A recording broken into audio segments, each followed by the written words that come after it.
Bonjour! Dans la précédente vidéo, nous avons vu ensemble le fonctionnement d'un score ESG. Le score ESG, c'est la manière la plus classique pour les investisseurs de calculer le profil extra-financier d'une entreprise.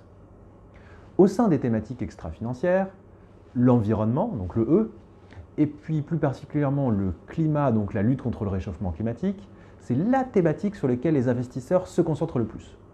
En effet, depuis la COP21, le secteur financier a été sous le feu des projecteurs parce qu'il a été montré qu'il était essentiel qu'il contribue pour pouvoir limiter le réchauffement climatique à 2 degrés. Les investisseurs cherchent donc à mesurer l'impact que leur placement pourrait avoir sur le climat et inversement l'impact que le climat pourrait avoir sur leur placement. Ils ont donc créé des indicateurs spécifiques pour pouvoir faire ces mesures. Aujourd'hui, ce que je vous propose, c'est de revoir ensemble l'indicateur le plus classique utilisé par les investisseurs, l'empreinte carbone appliquée au portefeuille financier.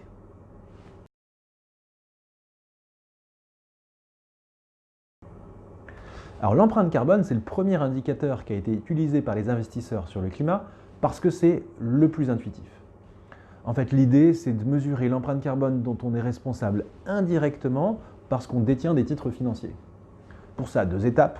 Dans un premier temps, on va comptabiliser l'ensemble des émissions carbone au sein d'une entreprise ou d'un État, celles sur lesquelles on est investi.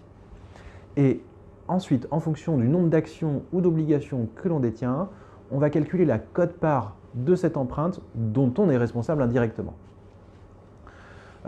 Du coup, ça donne un indicateur très intuitif parce qu'un portefeuille investi sur des énergies renouvelables va avoir bien sûr une empreinte beaucoup plus faible qu'un portefeuille investi sur du charbon ou du pétrole.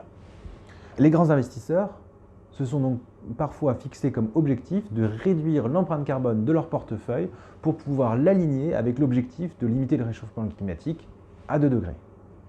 Alors l'empreinte carbone n'a pas que des vertus, il y a aussi des biais dans cet indicateur, puisque c'est une modélisation qui est aussi très simple. Donc je vous propose de les parcourir ensemble. En général, l'empreinte carbone publiée par les entreprises, c'est l'empreinte carbone directe, c'est-à-dire directement liée aux activités de l'entreprise. Construction de voitures par exemple, ou production d'électricité. Si on fait ça, on oublie 2 composantes essentielles de l'empreinte. L'empreinte amont d'abord. L'empreinte amont, c'est celle liée aux matières premières utilisées par l'entreprise, par exemple des métaux lorsqu'on veut construire une voiture. Et l'empreinte carbone aval, c'est l'empreinte qui est liée à l'utilisation des produits construits par l'entreprise, par exemple l'empreinte émise par un conducteur d'une voiture. Si on prend l'exemple particulier de la voiture, parce qu'il est très parlant, la majeure partie des émissions carbone de la voiture, elle est plutôt en aval, puisque c'est le conducteur de la voiture qui va émettre principalement du carbone en mettant du carburant dans sa voiture. Lorsqu'on utilise donc l'empreinte carbone directe, qui est celle majoritairement publiée par les entreprises, on oublie une composante essentielle de l'empreinte et donc de l'impact des entreprises sur le climat. L'empreinte carbone, lorsqu'on la calcule au niveau d'un portefeuille financier, on est obligé de la rapporter au chiffre d'affaires de l'entreprise, puisque le but, c'est de calculer ensuite une empreinte carbone par euro investi, autrement dit une intensité carbone. Cette intensité carbone, elle va être diminuée artificiellement à mesure que le chiffre d'affaires de l'entreprise va être plus grand.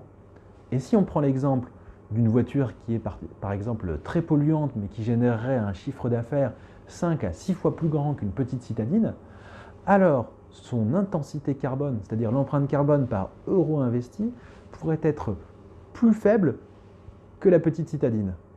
Et ça, bien sûr, ça pose un problème d'interprétation. L'empreinte carbone, c'est une mesure statique, autrement dit, c'est une mesure qui ne prend pas en compte les émissions futures. On ne regarde que les émissions carbone de l'entreprise aujourd'hui. Ce qui est important, si on veut limiter le réchauffement climatique à 2 degrés, c'est non seulement nos émissions d'aujourd'hui, mais aussi la trajectoire des émissions futures. Ce qu'on veut, c'est que les entreprises réduisent leurs émissions carbone. Avec cette mesure, on ne prend pas du tout en compte la stratégie des entreprises et ça, c'est également un problème. Comme on l'a vu, l'empreinte carbone est un indicateur intéressant pour pouvoir mesurer la contribution d'un portefeuille au réchauffement climatique. Alors bien sûr, on l'a vu, il y a tout un ensemble de biais. Ces biais, ils peuvent gêner l'interprétation et c'est pour ça que les investisseurs ont créé de nouveaux indicateurs plus sophistiqués. Ce que je vous propose, c'est de les parcourir ensemble dans une prochaine vidéo.